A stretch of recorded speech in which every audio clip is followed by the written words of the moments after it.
ಇವತ್ತು ಹನುಮ ಜಯಂತಿ ಹನುಮಂತ ಹುಟ್ಟಿದ ದಿವಸ. ಅದಕ್ಕೆ ಪ್ರತಿ ವರ್ಷ ಇಲ್ಲಿ ಹನುಮ ಜಯಂತಿ ದಿವಸ ಅನ್ನಪ್ರಸಾದ ನಡೀತೈತೆ. ಸುಮಾರು ಬೆಳಗ್ಗೆಯಿಂದ ಸಂಜೆವರೆಗೂ 10,000 ಜನಕ್ಕೆ ಇಲ್ಲಿ ಪ್ರಸಾದ ನಡೀತೈತೆ. ಬೆಳಗ್ಗೆ ತಿಂಡಿ ವ್ಯವಸ್ಥೆ ಇರ್ತೈತೆ, ಮಧ್ಯಾಹ್ನ ಮುದ್ದೆ, ಬೇಳೆಕಾಳು ಸಾರು ಎಲ್ಲ ಇರ್ತದೆ. ಸುಮಾರು ಸುತ್ತಮುತ್ತಲಿನ ಜನ, ಹೊಸಕೋಟೆ, ಕೋಲಾರ, ಮಾಲೂರು, ದೇವನಹಳ್ಳಿ ಕಡೆಯಿಂದೆಲ್ಲ ಜನ ಬಂದು ಇಲ್ಲಿ ಬಂದು ದೇವ್ರ ದರ್ಶನ ಮಾಡಿ ಪ್ರಸಾದ ಸ್ವೀಕರಿಸಿ ಹೋಗ್ತಾರೆ. ಕುಶಲ ಅಂತ, ನಾವು ಚಿಕ್ಕಲೂರಿದ್ದ ರಾಮೇಗೌಡರ ಮಗಳು, ಈ ದೇವಸ್ಥಾನದ ಓನರ್ ಮಗಳು ಮಾತಾಡ್ತಿದ್ದೀನಿ. ಈ ದೇವಸ್ಥಾನದಲ್ಲಿ ಪ್ರತಿ ಶನಿವಾರ ಅನ್ನದಾನ ನಡೆಯುತ್ತೆ. ಆದರೆ ಇವತ್ತು ಸ್ಪೆಷಲ್ ಏನಂದರೆ ಹನುಮಾನ್ ಜಯಂತಿ ಇದರಿಂದ 1000 ಜನ ಊಟ ಮಾಡ್ಕೊಂಡು ಹೋಗ್ತಿದ್ದಾರೆ.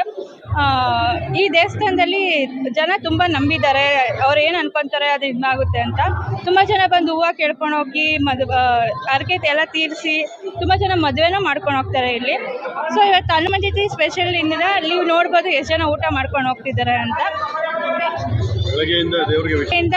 ದೇವರಿಗೆ ವಿಶೇಷ ಅಲಂಕಾರ, ಪೂಜೆ ಎಲ್ಲ ನಡೆಸ್ಕೊಂಡು ಹೋಗ್ತಿರ್ತಾರೆ. ಗ್ರಾಮ ದೊಡ್ಡಲೂರು ಆಂಜನೇಯ ದೇವಸ್ಥಾನದಲ್ಲಿ ಪ್ರತಿ ವರ್ಷದಂತೆ ಈ ವರ್ಷವೂ ಹನುಮ ಜಯಂತಿಯನ್ನು ವಿಜೃಂಭಣೆಯಿಂದ ಮಾಡಲಾಗ್ತಿದೆ.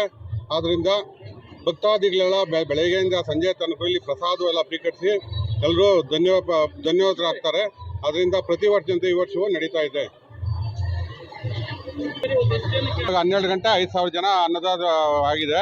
ಇನ್ನು ಸಂಜೆ ತನಕ ಒಂದು 15,000 ಜನ ತನಕ ಆಗುತ್ತೆ.